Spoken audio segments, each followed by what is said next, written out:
ខ្ញុំសុខចិត្តចំណាយលុយញើសឈាមដល់ទៅ300យ៉នគ្រាន់តែដើម្បីទិញខ្ទឹមស្បូវរខេកខាត់នៅចុងភូមិតែសូម្បីតែសាច់ឆ្កែក៏មិនចង់នៅផងអ្នកភូមិគ្រប់គ្នានិយាយថាការងារវីថ្មធ្វើឲ្យខួរក្បាលខ្ញុំវាក៏ចរិតអស់ហើយដាប៉ៅអើយអញមានលុយ300យ៉ននេះហើយមិនយកទៅទិញខោអាវថ្មីស្លៀកពាក់ហើយរកប្រពន្ធមួយរៀបការទៅវាមិនល្អជាងទេអីចុះអញយកលុយទៅទិញគំនូរឈើពុកភុយនេះធ្វើអីបងប្អូនទាំងអស់គ្នាមើលឲ្យច្បាស់ទៅឈិនដាប៉ៅចំណាយលុយ300យ៉នទៅទិញរបស់អត់បានការនេះអាខ្ទឹមរខេកខាត់នេះទោះបីជាឲ្យអញទេធ្វើជាបង្គន់ក៏អញខ្ពើមប្រាដែរខ្ញុំមិនខ្ជិលខ្វល់ពីសម្ដីអ្នកភូមិទាំងនេះទេខ្ញុំបានត្រឹមបង្វែរខ្លួនដើរត្រឡប់ទៅខ្ទឹមស្បូវរបស់ខ្ញុំវិញព្រោះពួកគេគ្មានថ្ងៃដឹងឡើយថានៅក្រោមដីជំរៅបីហិតនៃខ្ទឹមនេះមានកប់របស់អាចកំបាំងដែលមានចាស់ក្នុងគម្ពីរចាស់នោះពីងទឹកខ្មៅដ៏ស័ក្តិសិទ្ធិឲ្យតែបោះផ្លែប៉ោមរលួយចូលទៅព្រឹកស្អែកឡើងវានឹងប្រែក្លាយផ្លែប៉ោមនោះភ្លាមទៅជាផ្លែប៉ោមក្រហមហ្វូជីដ៏ល្អឯកមិនខាននេះជាគេមរតចុងក្រោយតែពុកម៉ែបន្សល់ទុកឲ្យខ្ញុំវាជាញើសឈាមដែលខ្ញុំខំប្រឹងទាំងយប់ទាំងថ្ងៃស៊ីឈ្នួលវីថ្មសន្សំមួយកាក់មួយសេនតម្រាំបានប៉ុណ្ណេះអាដាប៉ៅវាក្រដោឈួតបាត់ហើយតើយកលុយទៅទិញអាខ្ទឹមរខេកក៏ខាក់អស់រលីង300យ៉នលុយប៉ុណ្ណឹងអាចទិញអង្គស៊ីបានកន្លះឆ្នាំឯណោះចាំមើលរដូវរងានឹងវាបានស្អីស៊ីមានតែរងាដាច់ខ្យងងាប់នឹងឯងសាច់ចំអកឆ្អែតហើយឬនៅបានអាល្អិតអញច្បាស់ណាស់ហីថ្ងៃនេះអញសុំទុកសម្ដីនៅទីនេះចុះបើអាចឈិនដាប៉ៅអញអាចយកអាខ្ទឹមរខេកក៏ខាក់នឹងទៅធ្វើមានធ្វើបានអញព្រមចុះចាញ់អញហ្មងបើមិនអញ្ចឹងទេខ្ញុំឃុំវាយសុកចិត្តដើរដោយក្បាលចង់ទិញមែនទេមេភូមិឆាប់រៀបចំឯកសារឲ្យវាភ្លាមទៅខ្ញុំចង់ដឹងណាស់ថាអាឈួននឹងវានឹងងាប់ដោយរបៀបណានេះហើយគឺជាដីមាសដីប្រាក់ដែលខ្ញុំបានចំណាយប្រាក់សន្សំមួយជីវិតដើម្បីទិញវាក្នុងគម្ពីរចាស់បានសរសេរយ៉ាងច្បាស់ថាចូលតាមទ្វារ3ជំហានបែរទៅទីខាងកើត5ហត្ថរួចជីកដីជំរៅ3ហត្ថឃើញពីងខ្មៅនោះហើយជារតនសម្បត្តិខ្ញុំមិនដឹងថាខ្លួនឯងបានជីកយូរប៉ុណ្ណាទេស្របពេលដែលដៃទាំងសងខាងរបស់ខ្ញុំចាប់ផ្ដើមឡើងរំកតែទុកជាប់ជីកលេងជាប់ទៅហើយនោះនេះមិនមែនជាសម្លេងជីកប៉ះផ្ទាំងធ្មនោះទេសម្លេងនេះស្ដាប់ទៅដូចជាប្រហោងនឹងងុំឡើងមកពីងទឹកគឺពិតជាពីងទឹកមែនប៉ុន្តែប៉ុណ្ណឹងវាមិនទាន់គ្រប់គ្រាន់ទេក្នុងគម្ពីរបានបញ្ជាក់ថាត្រូវតែដងទឹកចាក់ឲ្យពេញពីងទើបវាអាចបញ្ចេញមហិទ្ធិប៉ុន្តែនៅក្នុងខ្ទឹមស្បូវដ៏ខេកខាត់នេះគឺគ្មានអណ្ដូងទឹកសាប់តែមួយគត់គឺនៅចំកណ្ដាលភូមិតែម្ដងនៅឆ្ងាយពីទីនេះចម្ងាយដល់ទៅ2លីឯណោះផ្លែប៉ោមមួយនេះគឺខ្ញុំរើសបាននៅឯក្រោយទ្វារសហករណ៍ពីក្នុងគំនរសម្រាមតើថាតើខ្លាយជានេះគឺក៏ដង្កូវគឺពឹងផ្អែកលើការសាក់លបងម្ដងនេះហើយរាល់វិនាទីដែលកន្លងផុតទៅគឺប្រៀបដូចជាកំពុងអង្គុយលើងើភ្លើងចុះបើរឿងនេះគ្រាន់តែជារឿងព្រេងនោះចុះបើគម្ពីរមួយក្បាលនោះគ្រាន់តែសរសេរបោកប្រាស់យើងនោះតើក្នុងនោះអាចនឹងសល់ត្រឹមទឹកស្អុយមួយពីងដែរឬទេ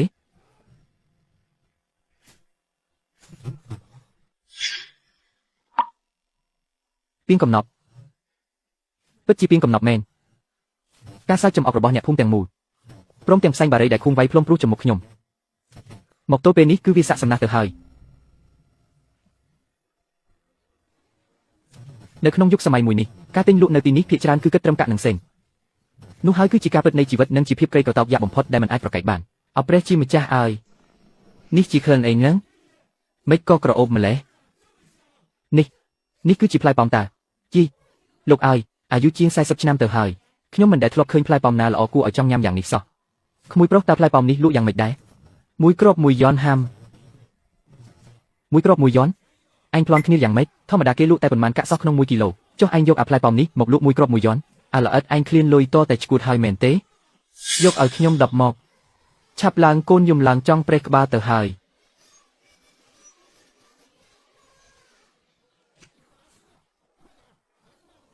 យរសជាតិនេះ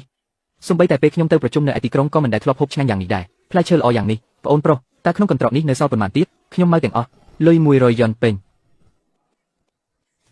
ត្រឹមតែរយៈពេលកន្លះម៉ោងសោះខ្ញុំអាចរកចំណូលបានស្មើនឹងពេលមុនដែលខ្ញុំខំវាយថ្មហូរញើហូរឈាមអស់ពេលជាងកន្លះឆ្នាំទៅហើយនោះគឺជាប្រាក់កម្រៃដំបូងដើម្បីកែប្រែវាសនារបស់យើងវាជាដើមទុនសម្រាប់ចាប់ផ្ដើមលីនសៀវយឺគឺជាយុវតីតែម្នាក់គត់ក្នុងភូមិដែលរៀនចប់វិទ្យាល័យនាងពូកែខាងគិតក្បាច់នឹងហ្វូនបានយ៉ាងរហ័សរហួនខ្ញុំចង់ពង្រីកមុខចំនួនមួយនេះឲ្យកាន់តែធំនិងរឹងមាំរាល់ចំណូលចំណាយទាំងអស់ត្រូវតែកត់ត្រាឲ្យបានច្បាស់លាស់ខ្ញុំដាច់ខាតមិនដើរផ្លូវខុសរកស៊ីទុច្ចរិតជាដាច់ខាតបងដាប៉ាកន្លែងដែលយើងលក់កាលពីម្សិលមិញគឺនៅខាងនោ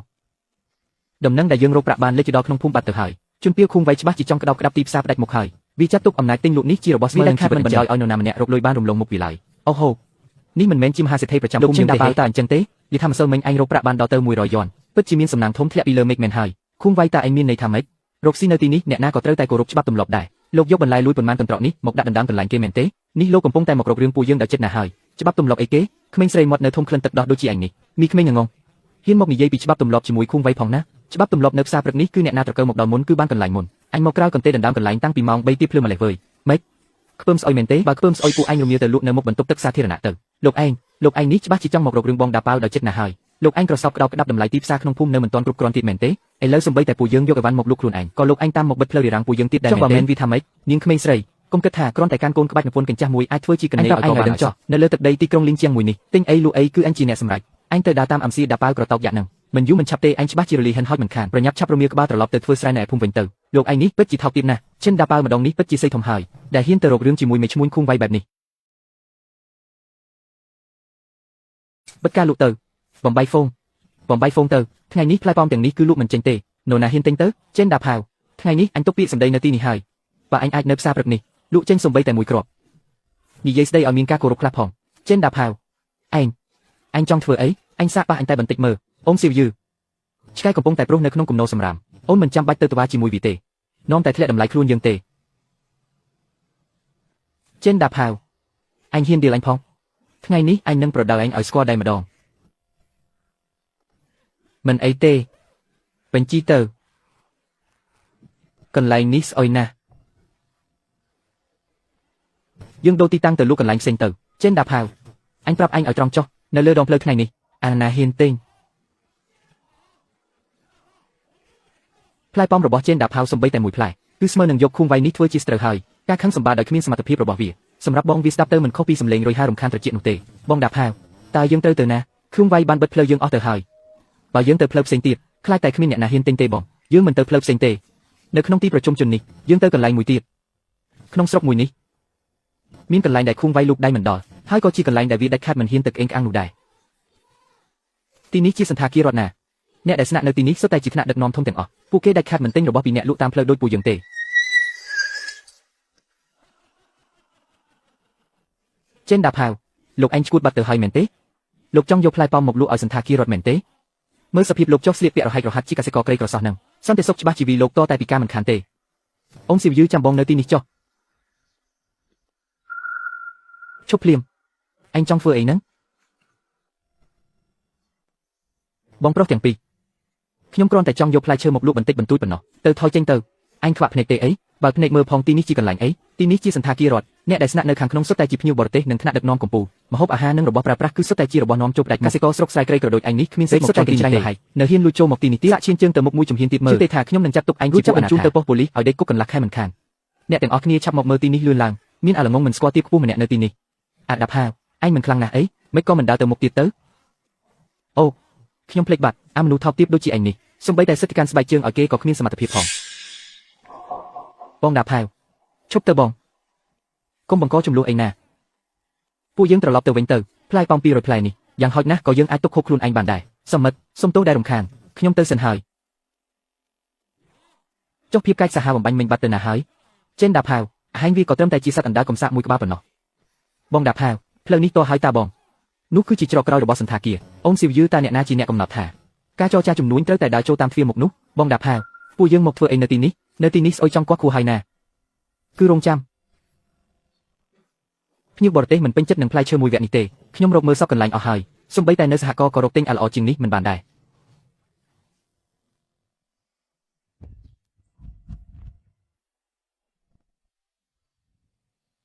ក្លិនក្រអូបដ៏បរិសុទ្ធមួយនេះហាក់បីដូចជាអាចលាងជម្រះព្រលឹងបានអីចឹងតើនេះជាផ្លែអ្វីទៅក្លិនមួយនេះលោកប្រធានសូមភ្លក់មើលបន្តិចទៅមិនគិតលុយទេឆ្ងាញ់អស្ចារ្យមែនស្រួយស្រាប់តែម្ដងរសជាតិបែបនេះរកអ្វីព្រៀបផ្ទឹមពុំបានតតែសោះបងអូនប្រុសតើបងអូនបានផ្លែឈើនេះមកពីណាចុះនៅសល់ប៉ុន្មានទៀតដែរ200ផ្លែគ្រប់ផ្លែសុទ្ធតែមានគុណភាពដូចផ្លែដែលលោកប្រធានទើបតែភ្លក់អំបញ្ញមិញអីចឹងមួយផ្លែតម្លៃ$1ហាមកថ្លៃមិនត្រូវការគូប៉ុងហើយក៏មិនឲ្យជំពាក់ដាច់ខាត$1ក៏$1ចុះឲ្យតែបានផ្លែប៉ោមមួយវគ្គនេះពួកភ្ញៀវបរទេសទាំងនោះច្បាស់ជាបិទមាត់ឈប់រអ៊ូតមទៀតហើយទោះបីថ្ងៃនេះខ្ញុំចៅគូហ្វូត្រូវខាត់លុយពីហោប៉ៅខ្លួនឯងក៏ខ្ញុំត្រូវតែទិញទំនិញមួយវគ្គនេះយកមកឲ្យបានដែរ$200មិនខ្វះ1សេនទេលុយ$200អាចរកបានងាយបែបនេះហ៎កិច្ចព្រមព្រៀងដ៏មហាសាលមួយនេះត្រូវបានសម្រេចឡើងនៅក្នុងច្រកឌឿងហែនដែលពោពេញដោយក្លិនស្អុយរលួយនេះសោះកិច្ចព្រមព្រៀងនេះបានបញ្ចប់ទៅតាមរបៀបដ៏នឹកស្មានមិនដល់ចាំសិនប្រធានចៅផ្លែឈើនេះយូរទៅខ្ញុំមានម្ដងទេប៉ុន្តែខ្ញុំមានដីកសិកម្មដែលល្អបំផុតប្រចាំភូមិឲ្យតែបន្លែដែលដាំដោយដៃខ្ញុំគុណភាពរបស់វាធានាថាល្អជាងផ្លែប៉ោមនេះទៅទៀតចុះសន្តាគាររដ្ឋរបស់លោកត្រូវការបន្លែគុណភាពខ្ពស់ដែរឬអត់ត្រូវការខ្លាំងតែម្ដងបងអូនប្រុសឲ្យតែឯងអាចដាំបានរបស់ល្អមែនខ្ញុំចៅគូហ្វូហ៊ានយកក្បាលមកធានាទំនិញរបស់ឯងប៉ុន្មានខ្ញុំមកទាំងអស់មិនត្រឹមតែមកទេខ្ញុំនឹងទិញក្នុងតម្លៃខ្ពស់ជាងគេនៅលើទីផ្សារទៀតផងមិនបាច់ពិបាកចូលតាមទ្វារមុខក្រោយបើមានទំនិញគឺដឹកមកទ្វារក្រោយនេះផ្ទាល់តែម្ដងជាអ្នកក្លឹងផ្ទាល់ដៃទូទាត់លុយសុទ្ធនៅនឹងកន្លែងតែម្ដងពិតជាត្រង់ទៅត្រង់មកមែនបងអូនប្រុសនេះជាវិក័យបត្របញ្ជាក់ខែក្រោយខ្ញុំរងចាំទិញបន្លែពីបងអូនទៀតណាបងអូនមានប៉ុន្មានគឺខ្ញុំមកយកទាំងអស់តោះអូនយើងត្រឡប់ទៅភូមិវិញយើងដល់ពេលត្រូវធ្វើរឿងធំម្ដងហើយខ្ញុំដឹងច្បាស់ថានៅក្នុងកែវភ្នែករបស់ពួកគេមនុស្សដូចជាខ្ញុំម្នាក់នេះតែគ្មានអ្វីក្រៅពីខ្ទង់ស្បូវកញ្ចាស់មួយខ្នងច្បាស់ជាមនុស្សឈួតមិនខានបងប្អូនទាំងអស់គ្នា ខ្ញុំសូមនិយាយដោយមិនលាក់បាំងទេត្រឹមតែ2ថ្ងៃនេះខ្ញុំរកមួយធំបានហើយថែមទាំងរកប្រាក់ចំណេញបានដល់ទៅ300 យ៉នឯណោះព្រះអើយនេះតតែធ្វើការមួយឆ្នាំកន្លះទើបអាចសន្សំលុយបានប៉ុណ្ណឹងនោះខ្ញុំចេនដាផៅមិនសោយសុខតែអញឡើយពេលនេះខ្ញុំក្តោបបានកិច្ចព្រមព្រៀងធំហើយអ្នកនឹងទទួលបានសិទ្ធិផ្ដាច់មុខក្នុងការផ្គត់ផ្គង់ទំនិញឲ្យផ្ទះសំណាក់ខ្ញុំចង់ជួលដីឬមួយក៏ខ្ញុំនឹងប្រមូលទិញបន្លែរបស់ពុកម៉ែបងប្អូនក្នុងតម្លៃទីផ្សារខ្ញុំនឹងនាំអ្នកទាំងអស់គ្នាផ្លាស់ប្ដូរពីការរស់នៅខ្ទង់ស្បូវមកនៅផ្ទះឈិនតាផៅអញពិតជាមិនបានបោកប្រាស់ពួកយើងមែនទេលុយគឺនៅទីនេះស្រាប់ហើយដី3ហិកតារបស់គ្រួសារខ្ញុំនឹងប្រគល់ឲ្យអញចាត់ចែង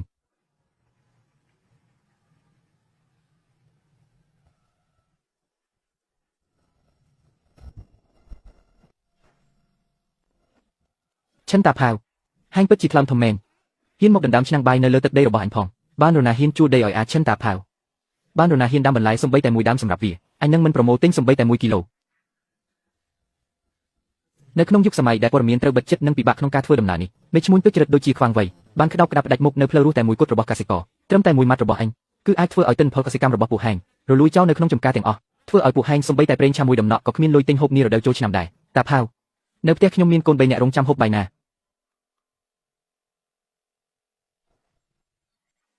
តាផៅបោះបង់ទៅពួកយើងទល់នឹងវាមិនឈ្នះទេព្រមចុះចាញ់តាមវាសនាទៅឈិនតាផៅឃើញហើយឬនៅក្នុងភូមិទឹកថ្លានេះអញគឺជាមេឃហែងរងចាំតែសងជំងឺចិត្តទៅខាត់រហូតដល់អស់ខុសស្លៀកទៅហែងបងមិនបន្ទោសពួកគេទេតែបងដាច់ខាត់មិនអន់ក្បាលមុខអាខ្វាងវៃឡើយលោកឯងថាបងផៅតស៊ូតែម្នាក់ឯងអីចឹងឬបងផៅដី3ហិកតានៅចុងភូមិដែលទុកចោលគ្មានអ្នកណាដាំដុះនោះថ្ងៃនេះអូនជាអ្នកសម្រេចអូននឹងប្រគល់វាឲ្យបងទាំងអស់បងចង់ដាំអ្វីក៏បានតាមចិត្តសៀវយីឯងឈួតហើយឬអញធ្វើបែបនេះស្មើនឹងរុញគ្រួសារអញទម្លាក់រណ្ដៅភ្លើងហើយខ្វាងវៃមុខជាមិនប្រណីពួកអញទេនាងក្មេងឈួតឲ្យផ្លូវស្រួលមិនព្រមដើរចង់ដើរផ្លូវស្លាប់ទេ3ហិកតាដល់រហោស្ថាននោះមានតែធ្មន់នឹងភក់ល្បាប់សោះសំបីតែស្មៅមួយសរសៃក៏ដុះមិនរួចផងអញគិតចង់យកដីនោះមកស្រោចស្រង់ស្ថានភាពឬយកសពទាំងថ្ងៃហើយសម្លឹងមើលសៀវយីដែលចេញមុខមកឈោបាំងពីមុខខ្ញុំធ្វើឲ្យបេះដូងរបស់ខ្ញុំលោតខុសចង្វាក់ខ្វាងវៃបើកភ្នែកអញឲ្យធំហើយរងចាំមើលចុះដី3ហិកតានោះយើងឈិនតាផៅមិនត្រឹមតែអាចដាំរបស់មានជីវិតបានទេតែយើងនឹងដាំបន្លែដែលល្អបំផុតនៅលើលោកនេះឲ្យអញមើលចាំមើលទៅចុះ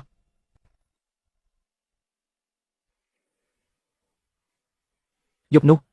ខ្ញុំនិងស៊ីវយីបាននៅជាមួយគ្នាក្នុងខ្ទមស្បូវដ៏កំសត់យកគ្រាប់ពូជធម្មតាបំផុតដែលយើងអាចទិញបានយកទៅត្រាំក្នុងពាងទឹកទាំងអស់ត្រាំវាចោលរហូតដល់ទៅ3ម៉ោងពេញយើងគ្មានត្រាក់ទ័រឬក៏គោសម្រាប់ជួររាស់នោះទេយើងមានត្រឹមតែកម្លាំងបាតដៃ2គូនេះព្រមទាំងកំហឹងដ៏ឆេះឆួលនៅក្នុងទ្រូង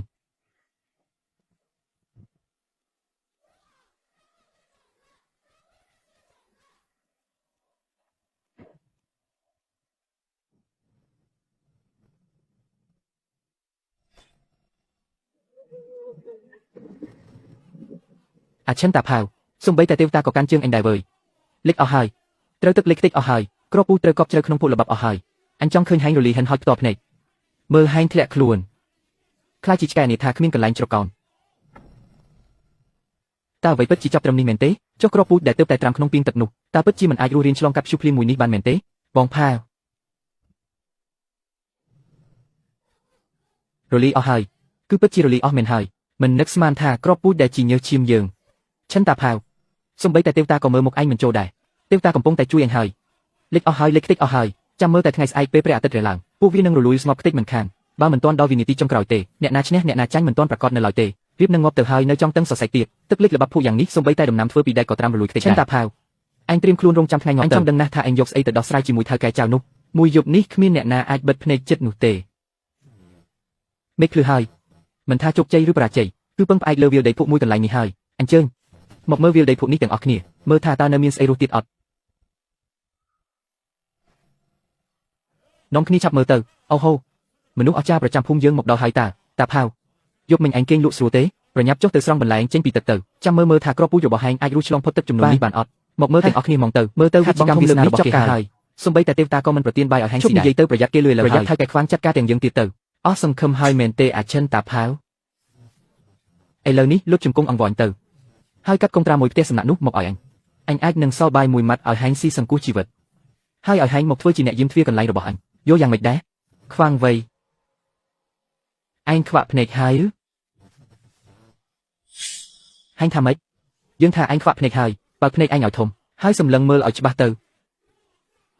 នេះមិនមែនជាទីបញ្ចប់ទេ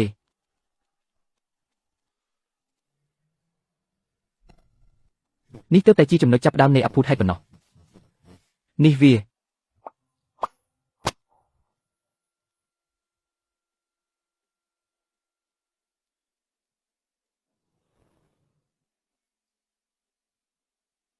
មិនអាចទៅរួចទេត្រាំទឹកឡើងពេញមួយយប់ទៅហើយ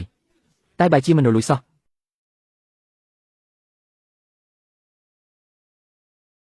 ព្រះជាម្ចាស់ពិតជាបើកភ្នែកមែន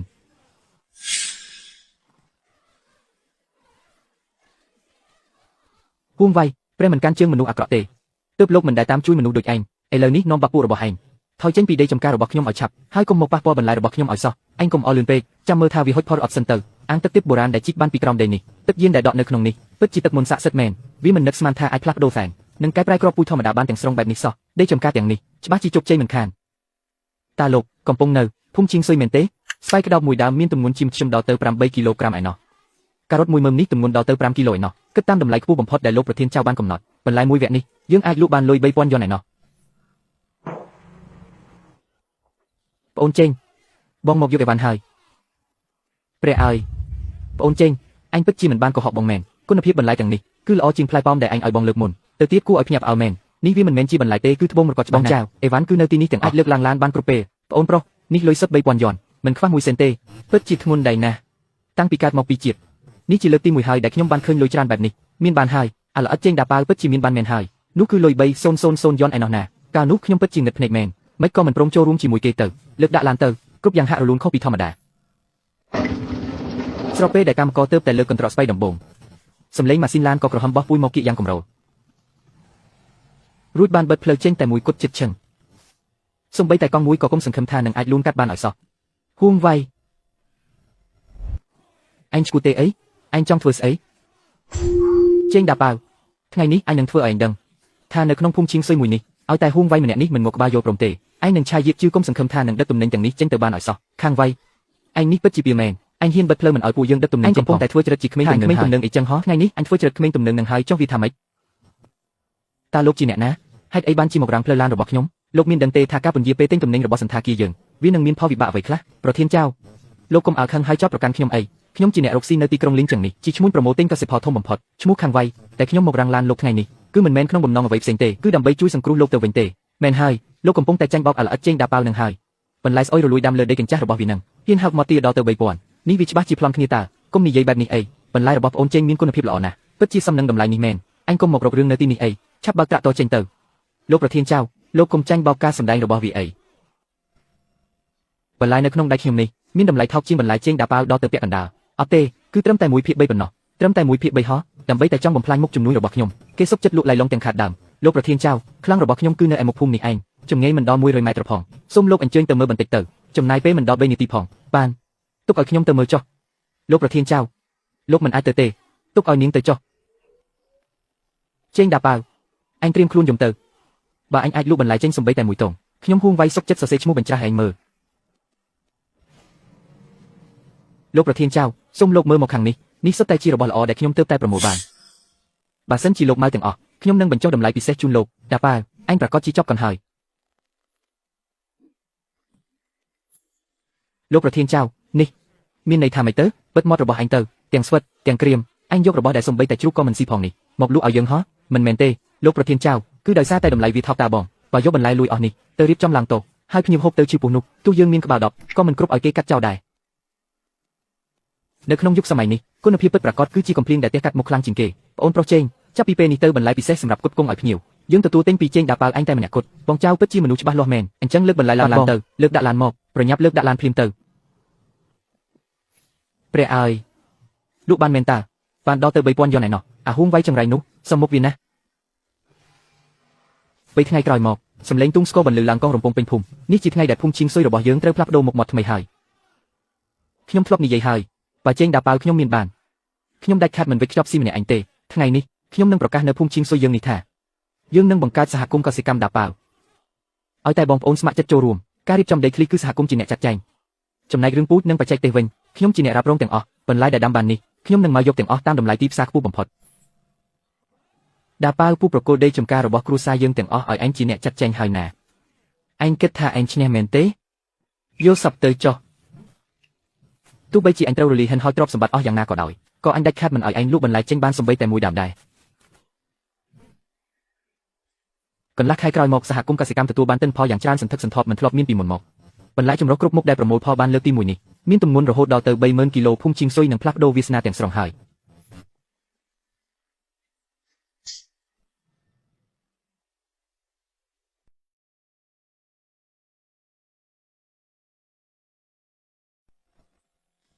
យីកើតអីនិយាយមួយមកអូនការុងយើងគ្មានការុងវេចខ្ចប់ទេកន្ត្រកនឹងការុងទូទាំងទីរួមខេត្តត្រូវគេមកទិញអស់រលីងហើយចុះទៅរកទិញនៅទីរួមខេត្តឬក្នុងក្រុងទៅអូនឥឡូវនេះយើងមានលុយតើ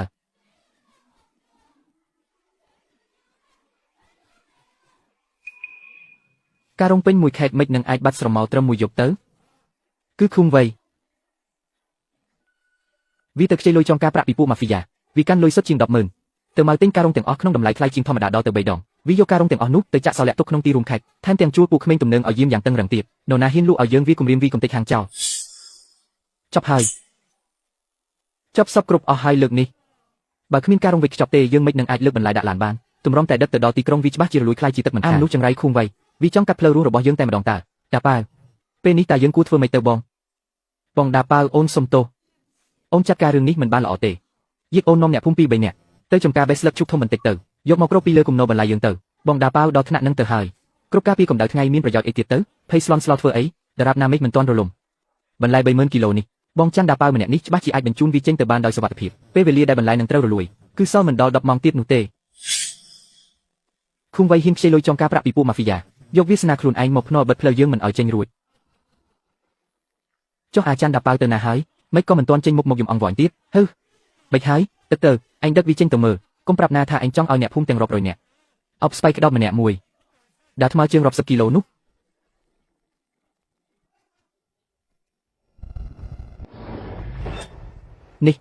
នេះជាស្អីហ្នឹងនេះមិនមែនជាត្រាក់តរតូចតាចធម្មតាទេតែវាជារថយន្តយីដុបយៈសម្រាប់ដឹកកាកសំណល់រ៉ែរាប់តោនឃុំវៃយីថាអញបានមកការុងរហែកពេញទីរួមខេត្តអស់ហើយមែនទេច័ន្ទដាប៉ាវអញទៅយករថយន្តអស់ទាំងនេះមកពីណាតែអញអត់មានការុងទេបើគ្មានការុងវេចខ្ចប់ទេទោះអញមានឡានធំប៉ុណ្ណាក៏គ្មានន័យដែរបន្លែរាប់ម៉ឺនគីឡូបើចាក់គោលើឡានវានឹងគៀបបលួយខ្ទេចអស់មិនខានអញកំពុងតែបំផ្លាញខ្លួនអញហើយបងតៃកុងទម្លាក់ត្រង់ឡានចុះមកបើកភ្នែកមើលឲ្យច្បាស់ទៅឃុំវៃបន្លែ 30,000 គីឡូនេះថ្ងៃនេះសំបីតែមួយតោងក៏ខ្ញុំមិនទុកចោលដែរខ្ញុំនឹងដឹកវាចេញឲ្យអស់ពីទីនេះអស់ចាស់ណាគេប្រើឡានដឹកកាកសំណល់រ៉ែមកដឹកបន្លែយកតែម្ដងហោអព្រះជាម្ចាស់ឲ្យវាពិតជាលេងធំកប់ចុងតែម្ដងដើម្បីមកទិញការុងវេចខ្ចប់ផ្ដាច់មុខវាហ៊ានខ្ចីលុយចងការប្រាក់ពីពួកម៉ាហ្វីយ៉ារហូតដល់ជាង 10,000 យន់ឯណោះតែពេលនេះសម្ភារៈវេចខ្ចប់អស់ទាំងនោះគឺកកទៅមុខវាលក់មិនចេញឡើយចុងក្រោយខ្លាយជាគំនរសម្រាមយ៉ាងពិតប្រាកដទេ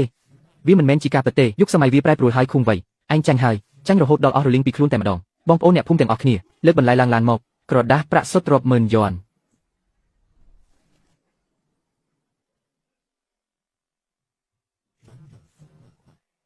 ទិដ្ឋភាពដ៏នឹកស្មានមិនដល់នៅចំពោះមុខនេះពិតជាធ្វើឲ្យអ្នកគ្រប់គ្នាសឹងតែកង់បេះដូងទៅហើយពូមីងបងប្អូនទាំងអស់គ្នាបន្លែរបស់ពួកយើងគឺលក់ចេញដាច់គ្មានសល់ទេថែមទាំងបានចុះកុងត្រាសម្រាប់រដូវកាលក្រោយទៀតផងចាប់ពីពេលនេះទៅ8,000ទូទាត់ចំណែកភាគលាភរួចនៅទីនេះយើងនៅសល់ប្រាក់ចំណេញសុទ្ធចំនួន 15,000 យន់ពេញតែម្ដងតាប៉ាពេលនេះបងគឺជាសេដ្ឋីប្រាក់ម៉ឺនដំបូងគេប្រចាំភូមិយើងហើយបងចង់ឲ្យឈ្មោះភូមិឈីងស៊ុយរបស់យើងដើម្បីសុខសាយពេញទីក្រុងលីងជាងទាំងមូលតែម្ដងតើនេះមានន័យថាម៉េចទៅជាស្នាដៃរបស់អាឃុំវៃមែនទេវាលហ៊ានថានឹងមានអាកាសធាតុត្រជាក់ខ្លាំងពេលនោះតម្លៃបន្លែនឹងឡើងថ្លៃដល់ទៅ10 ដងទើបវាចង់ឆ្លៀតឱកាសរដូវរងានេះវាបកយកចំណេញហើយជន់ឈ្លីបងឲ្យកប់ត្រឹមបាតជើងរបស់វាតែនេះគឺជាបាតុភូតខ្លាអត់ទ្វីប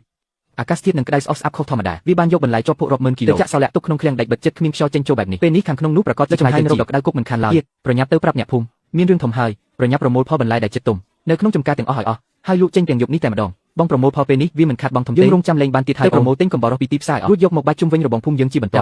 តើបងកំពុងតែមើលឃើញអ្វីឲ្យប្រកាសទៅគឺមហន្តរាយសត្វល្អិតវានឹងមកដល់ទីនេះក្នុងពេលឆាប់នេះហើយទោះបីជាគ្មានអ្នកភូមិណាម្នាក់យល់ពីគំនិតរបស់គាត់ប៉ុន្តែក្រោមការចាត់ចែងយ៉ាងម៉ឺងម៉ាត់របស់ខ្ញុំខ្សែការពារទប់ទល់នឹងមហន្តរាយដ៏ឈួតលីលីមួយនេះក៏បានលេចជារូបរាងឡើងពិតមែនអាចារ្យដាប៉ាវមេក្តៅស្អុះស្អាប់បែបនេះឯងមកបាច់កំបោរធ្វើឈួតស្អីវាឯងស្មានថាខ្លួនឯងជាអ្នកប្រាជ្ញចុះពីលើមេឃឬយ៉ាងម៉េចអញចាំតែរងាធ្លាក់មកនឹងខ្លាយជាសេដ្ឋីហើយអញចាំតែមើលចំការបន្លែរបស់ឯងត្រូវសត្វល្អិតស៊ីតតែរលីងទៅនោះជាស្អីហ្នឹង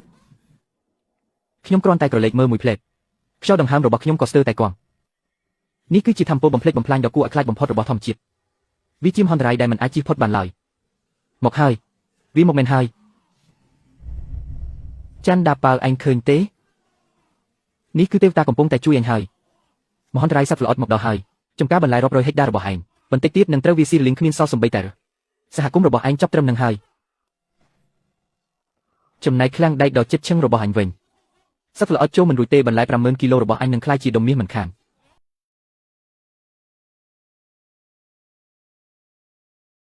ខ្ញុំហាងវៃទៅជាស្ដេចពិតប្រាកដនៅទីនេះយ៉ាងម៉េចដែរស្រែកលោឡារងប់អីឈិនដាផាវបើកភ្នែកមើលឲ្យច្បាស់ទៅមើលថាដំណាំរបស់ឯងត្រូវសត្វល្អិតស៊ីតតែរលីងបែបណាវិនាទីនេះនៅក្នុងកែវភ្នែកមនុស្សគ្រប់គ្នាវាគឺជាក្តីវិនាតែនៅក្នុងកែវភ្នែកខ្ញុំវិញនេះគ្រាន់តែជាការសាកល្បងសមត្ថភាពពិតនៃទឹកទាបរបស់ខ្ញុំតែប៉ុណ្ណោះលបាយផេះនិងកំបោរមួយស្រទាប់នោះបូករួមជាមួយភិនរបស់ទឹកទាបទៀតសម្រាប់សត្វល្អិតចង្រៃអស់ទាំងនេះវាគឺជាសមុទ្រភ្លើងដ៏សាហាវបំផុតនៅក្នុងលោកនេះជាសមុទ្រភ្លើងដែលប្រៀបបាននឹងឋាននរកជាសមុទ្រភ្លើងដែលឆក់យកជីវិតពួកវាទាំងរស់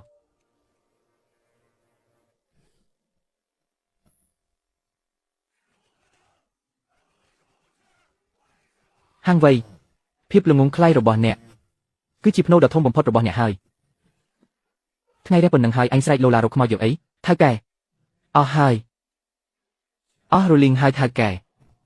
និយាយឲ្យច្បាស់មើលវាយ៉ាងម៉េច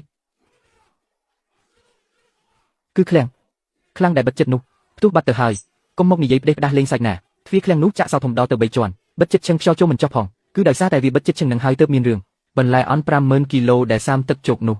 ត្រូវកម្ដៅជាង30អង្សាហប់ដូចជាចំហុយទៅហើយបន្លែលួយឡើងមេបង្កជាឧស្ម័នពុលពេញនឹងសម្ពាធខ្លាំងពេកក៏រុញផ្ដាច់សោទ្វារដែកនោះខ្ទេចអស់ទៅឥឡូវខាងក្នុងរលួយខ្លាយជាភក់ស្អុយអស់ហើយថៅកែក្លិនស្អុយចាំងភីពេញបរិវេណនឹងទៅហើយដំណឹងអាក្រក់មួយនេះប្រៀបដូចជារន្ទះបាញ់កណ្ដាលថ្ងៃត្រង់វាបំបាក់ភាពអំនួតរបស់គេខ្ទេចគ្មានសល់ខ្ញុំដឹងច្បាស់ថាបន្លែ50000គីឡូនោះគឺជាដើមទុនចុងក្រោយសម្រាប់ត្រឡប់ស្ថានភាពរបស់គេខ្លាយជាភក់ស្អុយរលួយអស់លីងទៅហើយបន្លែ50000ជាងរបស់ខ្ញុំបងប្អូនតោះយើងទៅមើលបន្លែទិព្វរបស់លោកស្ដេចនោះបន្តិចមើលទោះជានៅឆ្ងាយពីឃ្លាំងជាង100ម៉ែត្រក៏ដោយបន្លែដែលរលួយខូចនៅក្នុងនោះបានភីក្លិនស្អុយស្អុះស្អាប់យ៉ាងខ្លាំងបក់មកប៉ះមុខឈួរពេញច្រមុះតែម្ដងសូម្បីតែអ្នកស្រែដែលសាមនឹងក្លិនលាមកសัตว์ក៏ទ្រាំនឹងក្លិនឧស្ម័នពុលដ៏ស្អុយរលួយនេះមិនបានដែរខ្ញុំមិនជឿទេអញមិនជឿដាច់ខាតខាងក្នុងប្រកាសជានៅមានបន្លែល្អមិនខានមហិច្ឆតាដ៏ធំធេងរបស់គេរួមទាំងលុយដែលខ្ចីគេមកចាក់ភ្នាល់ទាំងអស់ត្រូវបានទឹកភក់ស្អុយពណ៌ខ្មៅមួយនេះហូរត្របាក់លេបយកទៅគ្មានសល់នៅចំពោះមុខក្តីវិនាហិនហោចនេះសូម្បីតែពាក្យអួតអាងក៏លែងមានន័យអ្វីទៀតដែរតាផាវខ្ញុំខុសហើយគឺខ្ញុំជាអ្នកខុសទាំងស្រុងខ្ញុំចង់បំផ្លាញលោកតែខ្ញុំបែរជាកាត់ផ្លូវរស់ខ្លួនឯងទៅវិញពេលនេះខ្ញុំលែងសល់អ្វីទៀតហើយហាងវៃលើកក្បាលឡើងនៅក្នុងភ្នែករបស់ឯងមានតែការកេងប្រវ័ញ្ចនិងការផ្ដាច់មុខតម្លៃទាបតែនៅក្នុងភ្នែកខ្ញុំគឺការនាំយកបន្លែភូមិយើងទៅលក់ទូទាំងប្រទេសអញចង់ជន់ឆ្លេខ្ញុំឲ្យកប់ជ្រៅទៅក្នុងដីប៉ុន្តែខ្ញុំគ្រាន់តែចង់ដឹកនាំអ្នកគ្រប់គ្នាឲ្យក្រោកឈរឡើងតែប៉ុណ្ណោះទីបំផុតគេបានដឹងខ្លួនហើយថាខ្លួនអញចាញ់នៅត្រង់ណាគេមិនមែនចាញ់ដោយសារល្បិចក៏ទេតែចាញ់ដោយសារចក្ខុវិស័យពេលនេះទោះអញលែងសល់អ្វីក៏ដោយតែជីវិតឯងនៅមិនទាន់ស្លាប់ទេស្អែកម៉ោង6ព្រឹកទៅរីកានៅសហករណ៍ចាប់ផ្ដើមធ្វើពីកម្មប្រលីសែងទៅមួយថ្ងៃ5កាក់បើខំធ្វើការឯងនឹងមានបាយហូបតែបើខ្ជិលចេញឲ្យឆ្ងាយពីមុខខ្ញុំអរគុណហើយបងដាផាវខ្ញុំព្រមធ្វើហើយខ្ញុំព្រមធ្វើកម្មប្រលីសែងហើយដេកចំការនៅទូទាំងតំបន់សំបីតែទូទាំងខេត្តគឺរោងការខូចខាតទាំងស្រុងតែម្ដងខ្សែសង្វាក់ផ្គត់ផ្គង់បន្លែនៅទីក្រុងលីនជាងត្រូវបានកាត់ផ្ដាច់ទាំងស្រុងត្រឹមមួយយប់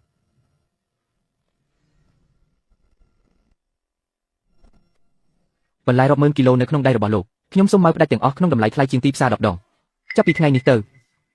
ទោះបីជាស្លឹកបន្លែស្អុយមួយសន្លឹកក៏ដោយក៏ដាច់ខាតមិនត្រូវលក់ឲ្យអ្នកទីក្រុងលីនជាងដែរយើងត្រូវតែដឹកទំនិញទាំងនេះយកទៅលក់នៅខេត្តផ្សេងក្នុងតម្លៃកប់ពោក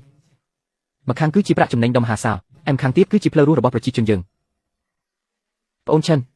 អញដាច់ខាតមិនត្រូវយល់ព្រមជាមួយវាទេណាត្រូវទុកបន្លែទាំងនេះលក់ក្នុងតម្លៃសមរម្យនៅទីក្រុងយើងដើម្បីជួយសង្គ្រោះអាយុជីវិតអ្នកទីក្រុងលីនចឹងណាខ្ញុំឈ្មោះជាងជីងឆៃថៅកែធំក្រុមហ៊ុនពាណិជ្ជកម្មឡុងតុងមកពីក្រៅខេត្តឈិនដាផាវទីនេះមានលុយសុទ្ធ50ម៉ឺនយ៉នគត់ឲ្យតែលោកមកក្បាលយល់ព្រមចុះហត្ថលេខាលើកិច្ចព្រមព្រៀងផ្ដាច់មុខនេះទៅលុយទាំងនេះនឹងក្លាយជារបស់លោកភ្លាមលោកមិនត្រឹមតែក្លាយជាមហាសេដ្ឋីប្រចាំទីក្រុងលីនចឹងទេទោះជាទៅដល់ទីរួមខេត្តក៏ដោយក៏លោកនៅតែជាបុគ្គលមានមុខមាត់ម្នាក់ដែរប្អូនឈិនមើលចុះពេលនេះទីក្រុងលីនជាងទាំងមូលកំពុងតែវឹកវរអស់ហើយផ្សារបន្លែទាំងអស់ត្រូវបិទទ្វារសូម្បីតែបន្លែស្អុយរលួយនៅផ្សាររងឹតក៏ត្រូវគេបញ្ចេញតម្លៃឡើងដល់2យ៉នទៅហើយប្រជាជនទិញបន្លែហូបលែងបានកម្មកររោងចក្រធំក៏អត់បាយហូបសូម្បីតែអាហារដ្ឋានមន្ទីរពេទ្យក៏លែងមានអីចំអិនដែរ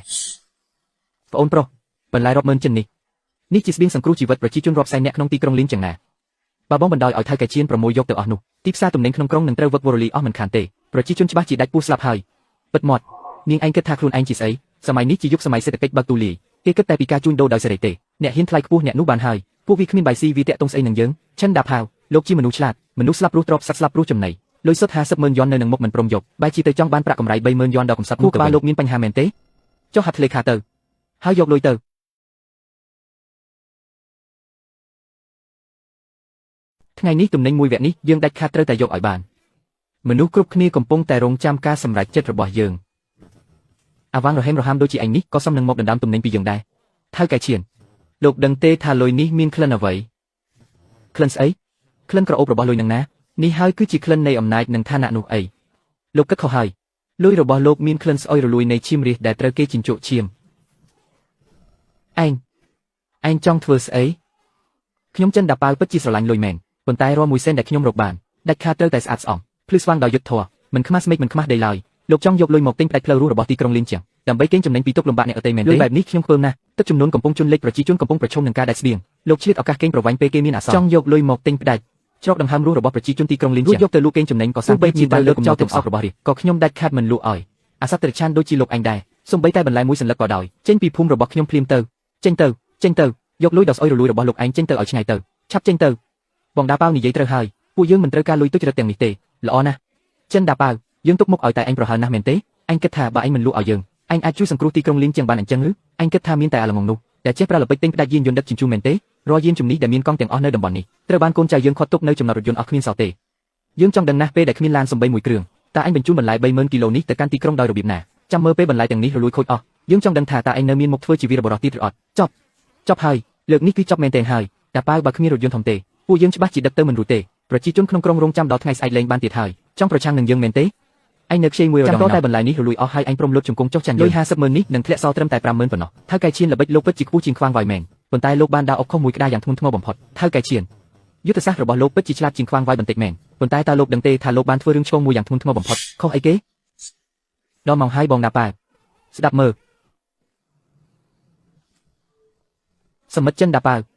ថ្នាក់ដឹកនាំក្រុងទទួលបានរបាយការណ៍បន្ទាន់របស់លោកហើយថ្នាក់ដឹកនាំក្រុងយកចិត្តទុកដាក់លើរឿងនេះខ្លាំងណាស់ប្រឈមមុខនឹងគ្រោះមហន្តរាយដ៏អាក្រក់បែបនេះរាល់ការប៉ុនប៉ងទាំងឡាយឆ្លៀតឱកាសកេងប្រវ័ញ្ចពីទុក្ខលំបាករបស់ប្រជាជនគឺស្មើនឹងកំពុងប្រមាថដល់ច្បាប់យ៉ាងធ្ងន់ធ្ងរបំផុតថ្នាក់ដឹកនាំក្រុងបានសម្រេចចិត្តទាំងគណៈការបញ្ជាការសង្គ្រោះហើយថែមទាំងបានអនុម័តបញ្ជូនរថយន្តយោធាដឹកជញ្ជូនចំនួន15គ្រឿងទាំងអស់ឲ្យភូមិឈៀងស៊ុយជាអ្នកចាត់ចែងសមិទ្ធចិនដាប៉ាវបន្លែរបស់លោកមិនមែនគ្រាន់តែជាទំនិញសម្រាប់លក់ដូរទេតែវាគឺជាក្តីសង្ឃឹមនិងអាយុជីវិតរបស់ប្រជាជនបញ្ជូននេះគឺមិនគិតថ្លៃសំបីមួយកាក់មួយសេនឡើយថ្នាក់ដឹកនាំក្រុងបញ្ជូនរថយន្តមកដល់ហើយពួកយើងមានសង្ឃឹមហើយបងដាប៉ាវពិតជាអស្ចារ្យមែននេះជារថយន្តយោធាសង្គ្រោះបន្ទាន់តើគេបើកចូលមកដល់ក្នុងភូមិយើងផ្ទាល់តែម្ដងថៅកែឈៀនអំបញ្ញមិញលោកនិយាយថាចង់បិទផ្លូវឡានទាំងអស់នៅស្ថានីយ៍គ្រឿងចក្រមែនទេឥឡូវលោកសាកទៅបិទមើលថាតើលោកយកខ្វាក់នៅក្នុងដៃរបស់លោកអាចរារាំងកង់រថយន្តយោធាទាំង15គ្រឿងនេះបានឬអត់យកលុយប្រឡាក់ឈាមរាសរបស់លោករំលាយចេញពីទីនេះទៅកុំមកញ៉ៃញ៉ៃទៅមុខខ្ញុំនៅទីនេះបងប្អូនទាំងអស់គ្នារៀបចំបន្លែឡើងឡានចូលក្រុង2 ម៉ោងក្រោយមកខ្ញុំក៏បានមកដល់ទីក្រុងលីនជាងទីក្រុងទាំងមូលកំពុងតែធ្លាក់ក្នុងភាពភ័យស្លន់ស្លោយ៉ាងខ្លាំងខណៈពេលដែលទីក្រុងមួយនេះហៀបនឹងដួលរលំទៅហើយនោះ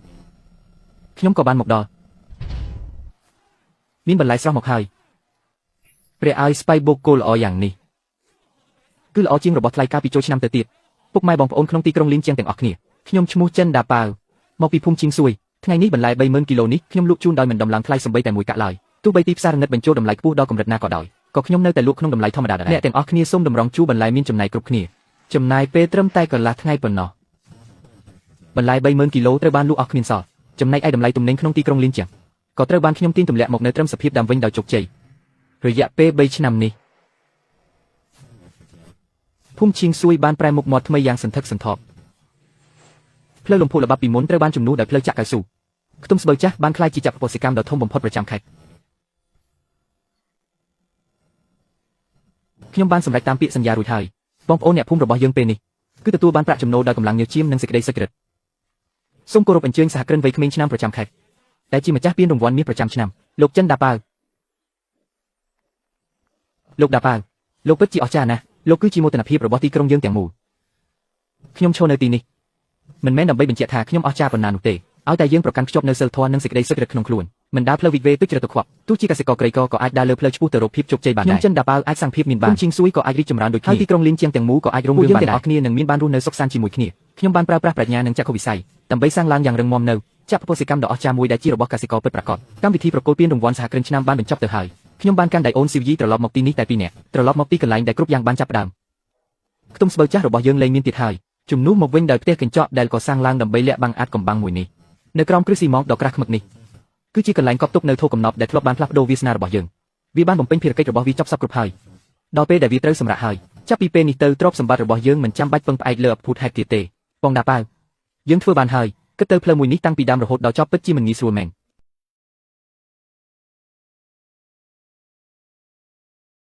មែនហើយពួកយើងធ្វើបានសម្រេចហើយពួកយើងនាពេលនេះគឺពឹងផ្អែកលើឱកាសនៃយុគសម័យពឹងលើបាតដៃទាំងទ្វេរបស់ខ្លួនឯងនិងមន្តសការដ៏បរិសុទ្ធផូរផង់រឿងរ៉ាវព្រេងនិទានរបស់បងត្រូវបានបិទបញ្ចប់ត្រឹមនេះហើយជីវិតដ៏ស្រស់បំព្រងដែលជារបស់យុគសម័យដ៏អស្ចារ្យនេះទើបតែចាប់ផ្ដើមបើកទំព័រវាំងននយ៉ាងត្រចះត្រចង់បំផុតតែប៉ុណ្ណោះ